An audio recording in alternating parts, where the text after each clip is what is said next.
Hey everybody, welcome back to Trapper Snore, where we talk about our sustainable, natural, organic, and renewable resource.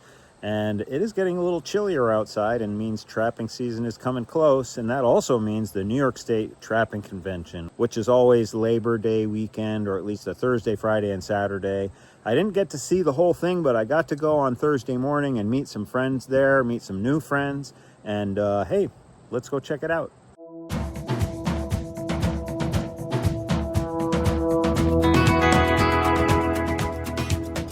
This is the first time I've seen Chappie's chin in years. What happened? You had to take the beard off? Yeah, I lost the bet. I bet my daughter, if she quit vaping, I would shave my beard off, and she quit for 2 months. Awesome. So I had to honor my word. Good job, good job. And is that for the whole year, or can you get it back? Can you grow it back when you go out to Wyoming? We'll see what happens. We'll see how long she keeps it. As long as she quits. Yeah. All right. You're looking handsome. We didn't put a timeline on when I could grow it back. Yeah, okay. Cool. So you have a booth here at the New York State Trappers Convention. Everybody should know Chappie. You're probably the trapper that's been on my channel the most, because we did a First education. I'll pop that up here. And also I got to do a ride along with Chappie out in Wyoming, which was really awesome for me taking a leap up in my trapping, I think. At least when I got back, I got a bunch of cats. So, yeah, something worked. Yeah. Tell us about what you got here. Got back from Wyoming. I was out there for the last couple months and got back here Sunday, and I was able to lures that I've had around for quite a few years, but I'm just now I have the time to bottle them up and move the stuff. I got some urines, which I make sure are really high quality urines. I know where they all came from, who did them and when. I mean, exactly, What's the definition of a high quality urine, though? What would make it low quality? One is, first off, it's got to be what it said it is. Right. So, and then it needs to be cleaned and collected properly and stored properly. Gotcha. Because it's going to degrade. And if you store it properly, you can keep it for a while. Yeah. So, but you got to start out with a good urine if you're going to have a good urine and be able to store it. Yeah. So the only better urine is when you get it yourself. If you could collect it right from the bladder, sure. Yeah. Yeah, but you're not going to get any in amounts like that. You need somebody that you know has what they're doing. And so I'm very fortunate to know some pretty good trappers across the country that have animals collected and are able to do it. So cool. It's a pretty tight, especially the Bobcat. You know, it's hard to really get the quality urine. Yep. And when you're using that, you're using it at every set, or you're... Nah, not always. Here or there. Some of it's in my... Like this coyote urine, I only have 3 left. This is actually a single male coyote that's in it. Oh, yeah. And this is actually 8 years old. Wow. And I use it in formulate one of my lures, too. Yep. And, but it has its use on the line. Yeah. Awesome. And you got some sifters? Heavy-duty sifters? These are the aluminum sifters. These are the ones I prefer because they're so light. Yep. They got the right grate size that I like. Yep. All right. Even if you get some wetness in there, it doesn't get all plugged up like the smaller screen. No, I was thinking the holes might be too big, but why do you like it a little bigger like that? Because you don't need to sift it any smaller. Yep. And if you get smaller holes, they just get, especially if you get any moisture, it'll just get all smashed in there. Yeah, clogged up. Yeah. Yeah, plugged up on you. Yeah. So, and I like the weight of them. They fit in there, and they fit in good. Yeah, it feels... How much are these? They're 30. Yeah. Yeah. Nice. Well, it's good to see you. We'll catch up more later, but I wanted to show your booth here. We got Poncho out there in Wyoming. Some of those great shots. Got some hats, some t-shirts, and some of your lures here. Mm-hmm. Have a good show, sir. All right. Good seeing you, Dan. Yep. Good to see you, too. I found Gary Gronwald here at Gronwald Fur and Wool. I'm Trapper Dan from Trapper Snore. Yeah. We met at the truck in Kingston, New York. Yeah, I remember. How's it going? Good. Thanks. Good. And you getting out? I didn't see you at a New York show last year, did I? I was here. You were here. Yeah, okay. I was the only one to come to. So what are your tips for us trappers this year? Okay, first of all, trap. I guess that's the biggest tip I can give you is trap. Get out there. Yeah, get out there and do it. Obviously, skunks are going to have value. We're in the market for that. We got some right here. You want to show us anything about these guys?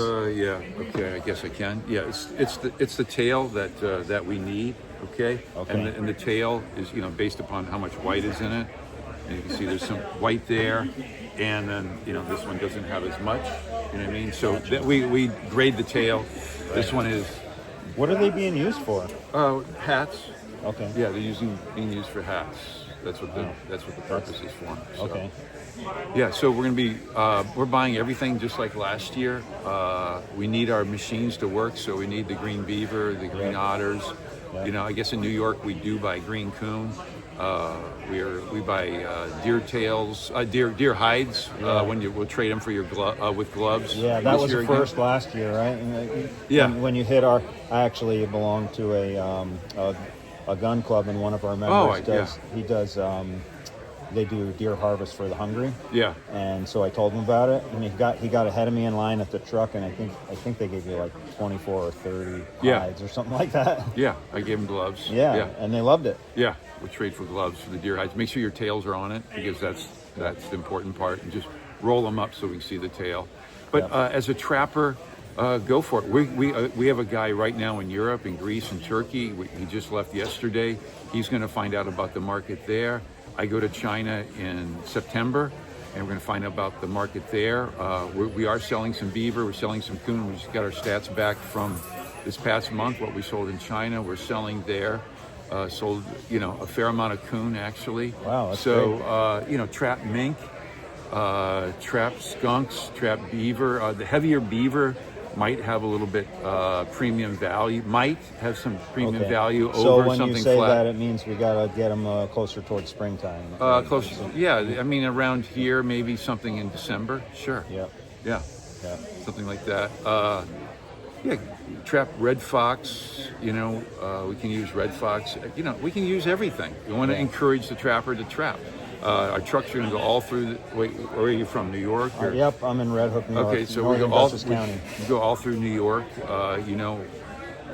at our website to find out when we're going to be stopping near you.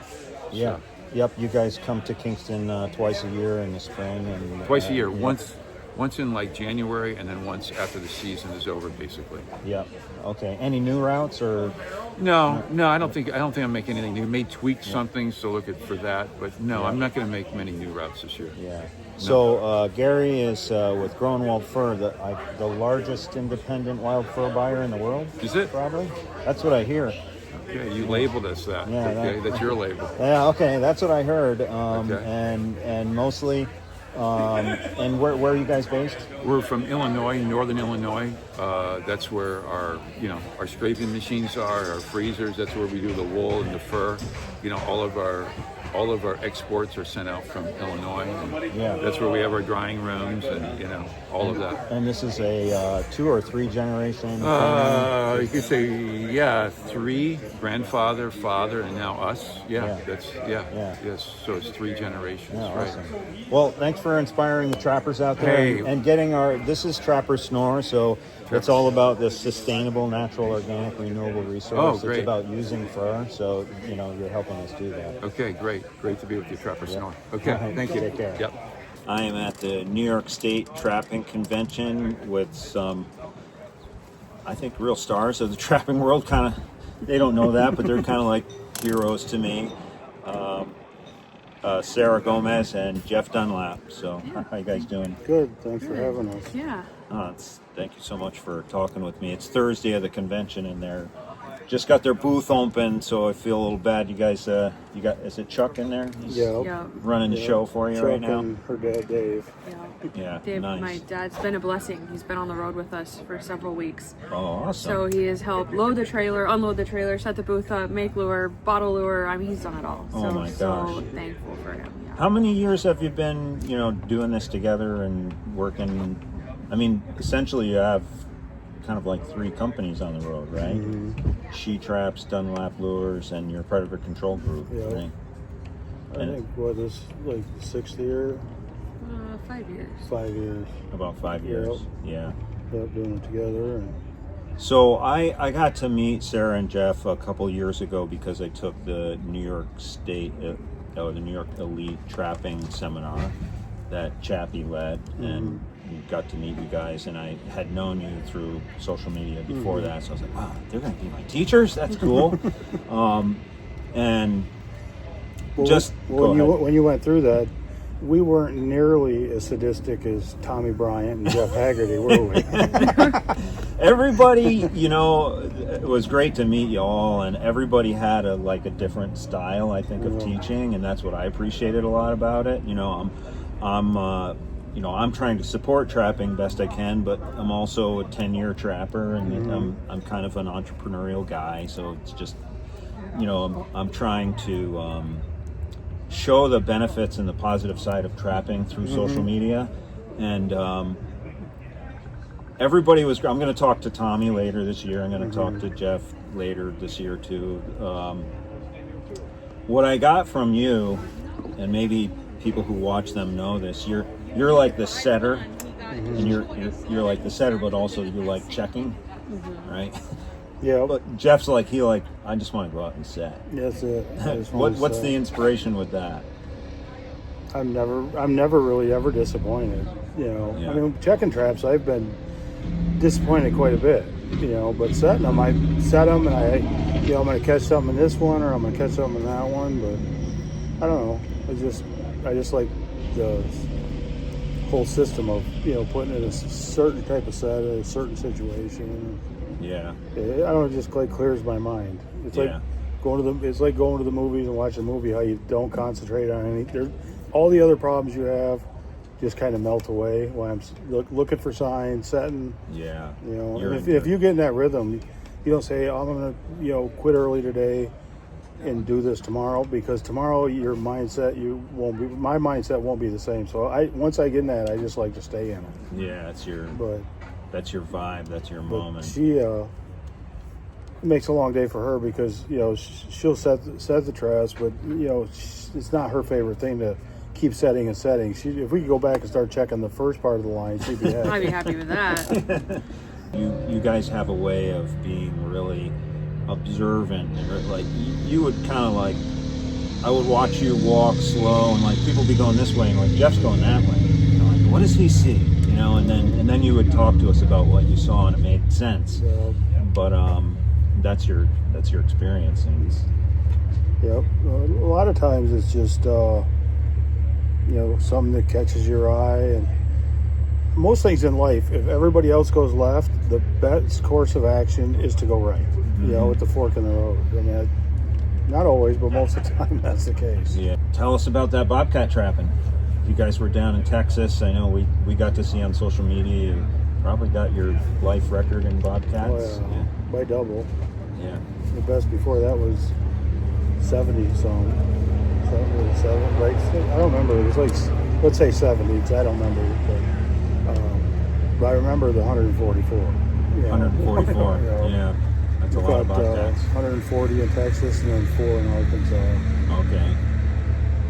And what was your most successful type of set? I know I've seen you do brush pile type sets and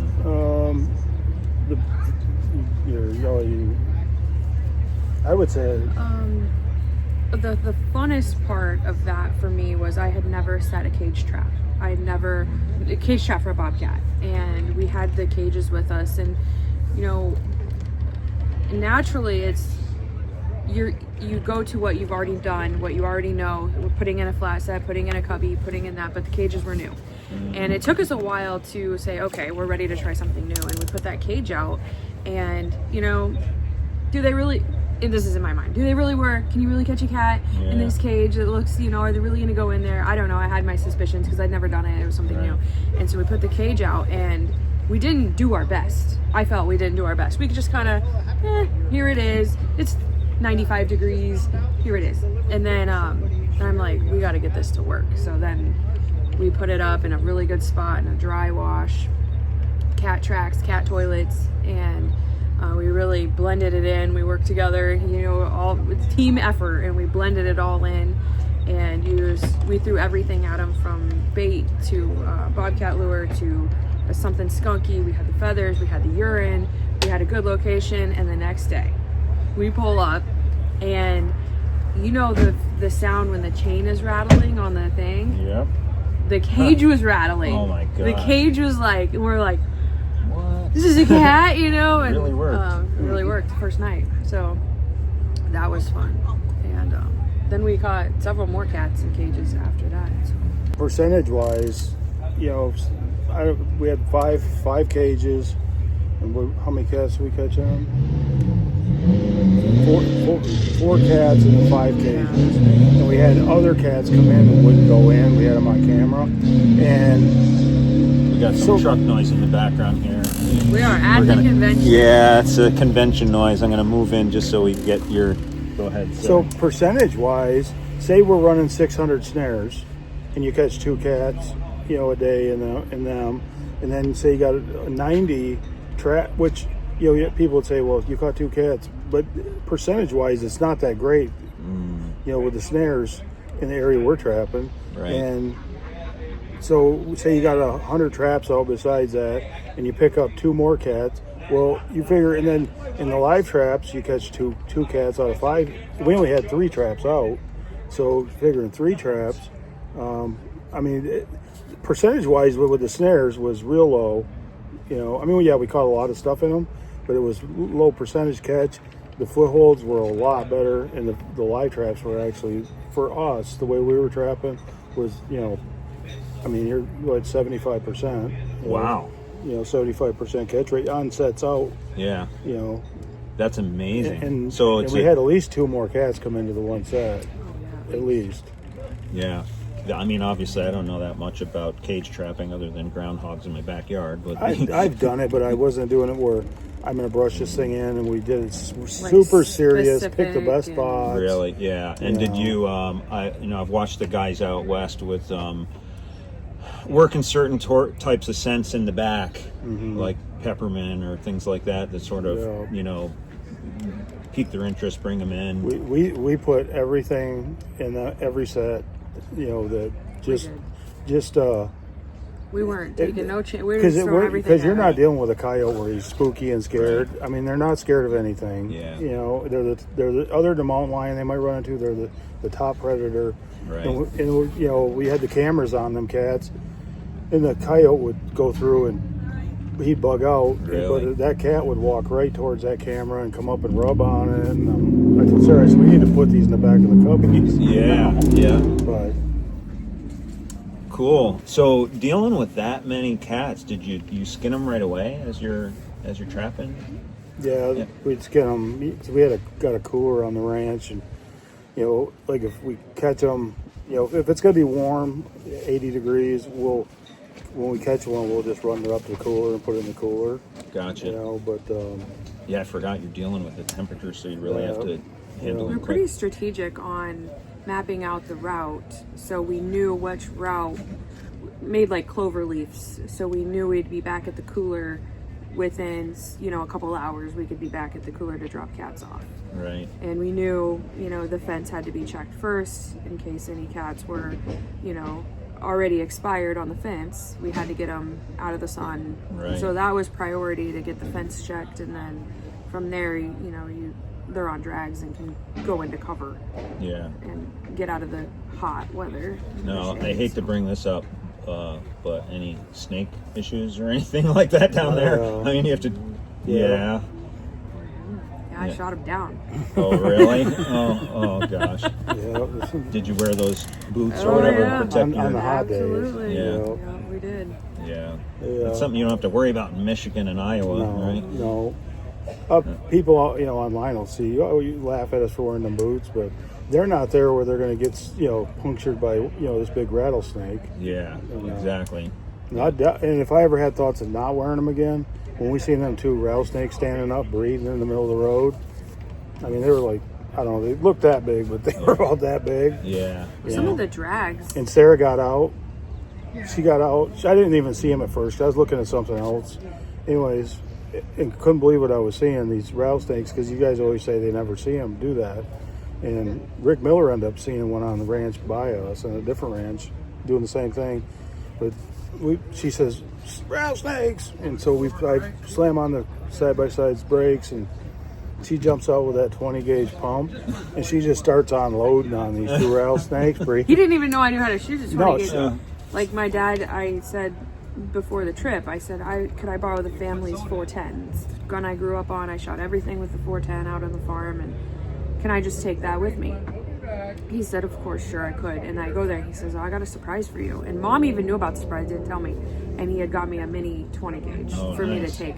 A pump. So, yep. And so we went out, and he showed me just a refresher course, so I'm comfortable. That's my thing, is I got to be comfortable. I shot it over and over and over and over, and reload and unload, you know, so it's second nature for me to be safe with it. Just with bird shot, right? Yep. Basically, yeah. I got out, loaded that thing, and pow, pow, pow, pow, pow. She had that door open. I didn't even have the thing shut off, and I hear that 20 gauge start roaring. I asked him at the ranch, I said, you guys got any venom out here? And there's like, nope. If you get hit, you better hope you got a dry strike. Oh my god. And I'm like, that's what we're relying on. Is it? Yeah, that's why you wear the boots. Yeah. And a lot of people don't realize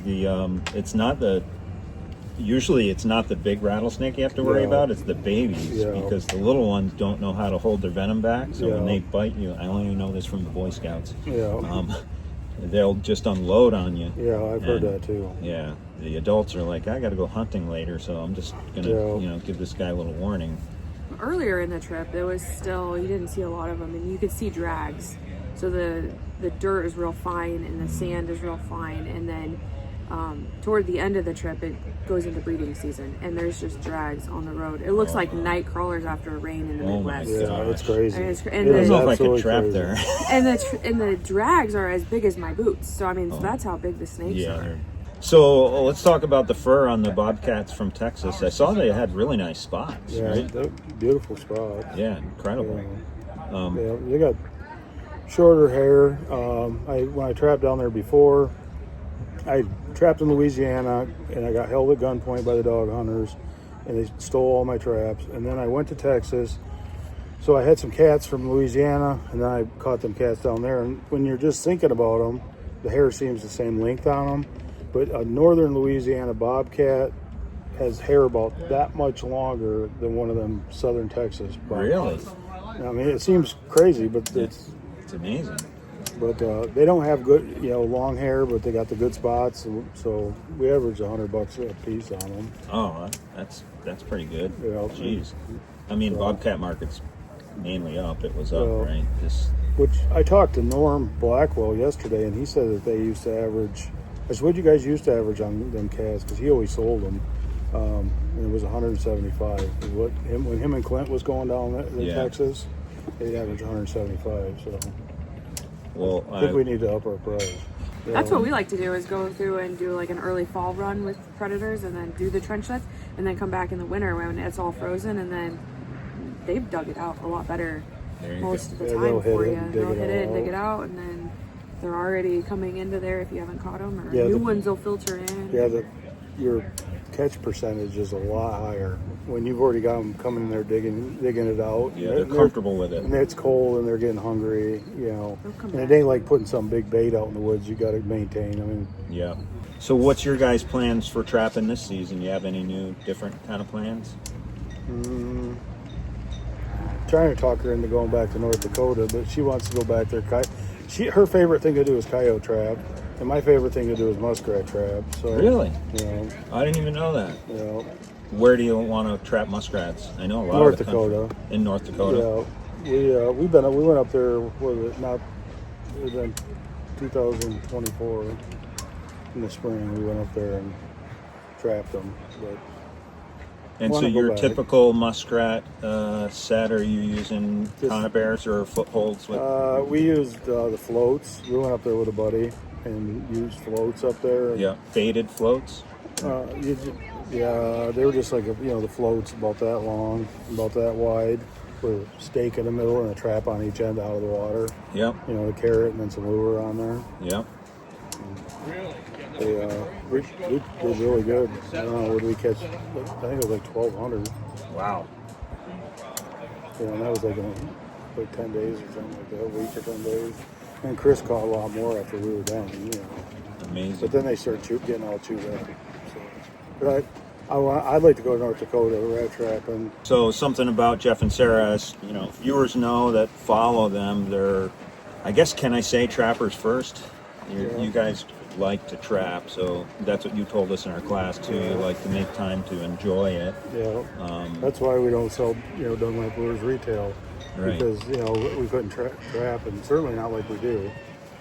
Right. So you do the shows, and then you mail order Yep. at a shop. And you want to tell us about anything new that you're offering this year, that or anything old that you think trappers will have success with? We do have the one-handed setters. Yep. That's been popular and a helpful tool. Those are for the MB traps or any trap? Or? And pretty much any trap. Like there's different sizes. Like the yellow one will set the let's say a MB 550, a Duke 550. Primarily coyote traps. Primarily, That's kind of how I look like- at it. Yellow is Like a primarily number 2, coyote. number 3, small number 3. The green will set like an MB 750. It'll set a 650.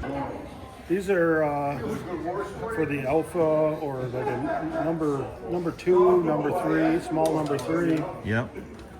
And you hook it on the side like that, right on the lever, and then you take the other one. Station on the ground. We have one big roast And ticket hook it available. right underneath the other First spring. serve comes with a nice food. Each one is worth a nice meal before the When you're fire pulling off. it down, you just want to make sure that it's hooked here good, so it doesn't pop on you. Yep. And then you just let it off. But it also has a safety on it where you can, you could hook it like that if you wanted to work on the trap. But, I wouldn't have caught Jeff Haggerty in my MB 750s 3 times if he'd been at one hand. Jeff has bruises still? Probably. He's got battle wounds. Yeah, I do those with my knees. Yeah. I have to get down with my knees and do them that way. Yeah. And what about in the lures and the baits and stuff? Anything new? I think you showed me in Pennsylvania Yeah. the cat. Yep, I have a gland. bobcat lure called Feral and fresh bobcat glands from the cats we caught in Texas. So, Nice. Yeah. yep, and a new bait called Old School, and that's a horse meat bait. So that's been popular. Oh, cool. Okay. Nice. Well, good luck at the show. Thanks again for talking with us here at Trapper Snore. Maybe we'll catch up to you like later in the season with it. I'm going to be doing some more Zoom type talks with trappers, and basically just trying to get the eyeball into trapping across the country and what people are doing, and be great to have you back. And we'll catch you down the road. Thank you so much. Met a Trapper Snore fan here. What's your name? Paul Salvis, nice to meet you. Oh, Dan. Paul. Yeah, I've From seen messages Fishkill. from Fishkill. Yes. I didn't even know that. Yeah. I saw messages from you. I know Mike Barber. Oh, okay. Mike's here at the show. Did you see him? I haven't seen him yet. He's walking around here somewhere. We had an episode of First Education with Mike. Yeah. Great guy. I So, are enjoyed you that. trapping? I do trap. I wish I could do more, but What are you doing here at the show? I'm Selling? tailgating some of my extra gear. We'll show some of that. Yeah. Okay. Some of your extra stuff that you're not using anymore. That's right. Yep. Cool. But I still have plenty at home to do what I do. And you have some places to trap there in Fishkill? Yes, a few places, not too much. That's really what restricts me. Yeah, it's hard because it's a little bit more densely populated around there. Yeah. But I bet there's beaver. And what do you like to trap the most? Coyotes and bobcats. Oh, really? Yeah. Yeah. How'd you do on bobcats last year? 2. Nice. I know you've done it pretty well with bobcats. I'm no great bobcat trapper, but it's one I love doing, so I pay a little bit more attention to it. And I got 7 this year. That was the most I've ever gotten. It's got 1 double, which was kind of cool. But there's a lot of bobcats around us. Yes. People don't realize how many there are around. They do not. They think, oh, I've never seen one, so they're not there. But they're just in those places that they don't get to. Right. Yeah. Well, super nice to meet Nice you. to meet you, Dan. Yeah, thanks Yeah. for watching I was hoping Trapper to see you. Snore.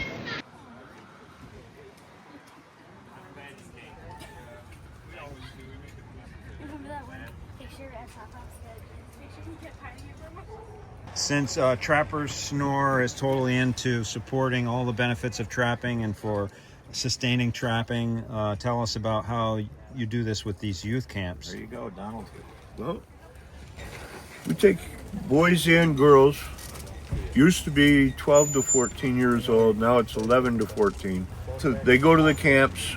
Their parents bring them to the camps and drop them off with us. They go out with mentors that have gone through background checks. They have numerous years of trapping experience. The kids, we have a take and possess permit, and we also have TRPs for trapping on state land. Yeah. We catch the fur. The kids learn how to set the traps, working with the mentors. They bring the fur back to camp. They learn how to skin it, put it up properly, fleshed and ready to be dried. I'll take it and sell it at an auction, and it goes back into a fund that helps keep this camp going. Awesome. That's full circle. That's It's full awesome. circle. Yeah. And both boys and girls that excel, when they turn 15, I invite one of each back to become a junior mentor to help teach the younger kids. Awesome. Junior mentors are coming back this year. This will be their last year. They're both 17. They've been coming the past few years. Oh, nice. 2 junior mentors that came back as mentors later on when they got old enough. Awesome. So, how long has this been going on? Since 2010. And Pat has passed away, but Pat passed away. it was her inspiration that started this. Yep. Awesome. It gives the trapper such a learning curve that you don't get if you got to learn on yourself on your own, because they're putting up the fur, and that's the fur handling is the biggest part you don't learn. Yeah.